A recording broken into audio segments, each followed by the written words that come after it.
आज हम इस वीडियो से भारतीय इतिहास की पहली व्यापक सशस्त्र लड़ाई 1857 की क्रांति के कारणों को समझेंगे। इसे सिपाही विद्रोह, महान विद्रोह और प्रथम स्वतंत्रता संग्राम भी कहा जाता है। यह अचानक नहीं हुआ था। इसके पीछे कई गहरे राजनीतिक, आर्थिक, सामाजिक, धार्मिक और सैनिक कारण थे। 1. राजनीतिक कारण। ईस्ट इंडिया कंपनी की विस्तारवादी नीति से भारतीय रियासतें असुरक्षित हो गईं। लॉर्ड डलहौजी की डॉक्ट्रिन ऑफ लैप्स यानी दत्तक निषेध नीति के तहत दत्तक उत्तराधिकारी मान्य नहीं, जैसे झांसी, सतारा, नागपुर विलय। अवध का कुशासन बताकर विलय, नवाब और जनता में रोष। पारंपरिक शासकों, तालुकेदारों और दरबारियों की प्रतिष्ठा और अधिकार खत्म। परिणाम, राजघरानों और अधिजात वर्ग में गहरा असंतोष। 2. आर्थिक कारण। भारी लगान और नई भू राजस्व व्यवस्थाओं से किसान कर्ज और गरीबी में डूबे। देसी कुटीर उद्योग, हथकरघा, शिल्प, ब्रिटिश मशीन निर्मित वस्तुओं से नष्ट। व्यापारिक नीतियां भारत को कच्चा माल सप्लायर और तैयार माल का बाजार बनाती रहीं। परिणाम, किसान, कारीगर और व्यापारी वर्ग नाराज। 3.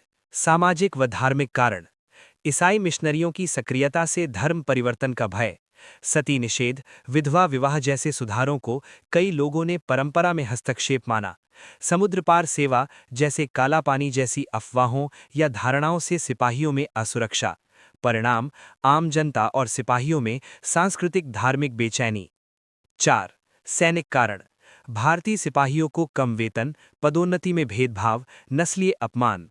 नई एनफील्ड राइफल के कारतूसों पर गाय सुअर की चर्बी होने की खबर। कारतूस दांत से काटना पड़ता था, जिससे धार्मिक भावनाएं आहत। परिणाम, सेना के भीतर विद्रोह की चिंगारी। 5. तात्कालिक कारण।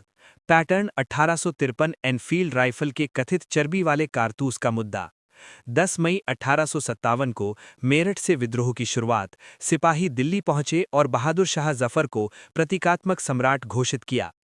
निष्कर्ष, 1857 की क्रांति केवल कारतूसों की वजह से नहीं, बल्कि वर्षों से जमा राजनीतिक शोषण, आर्थिक लूट, सामाजिक धार्मिक आशंकाओं और सैनिक भेदभाव का विस्फोट थी। इसने भारतीयों में एक साझा विरोध की भावना जगाई और आगे चलकर स्वतंत्रता आंदोलन की मजबूत नींव रखी।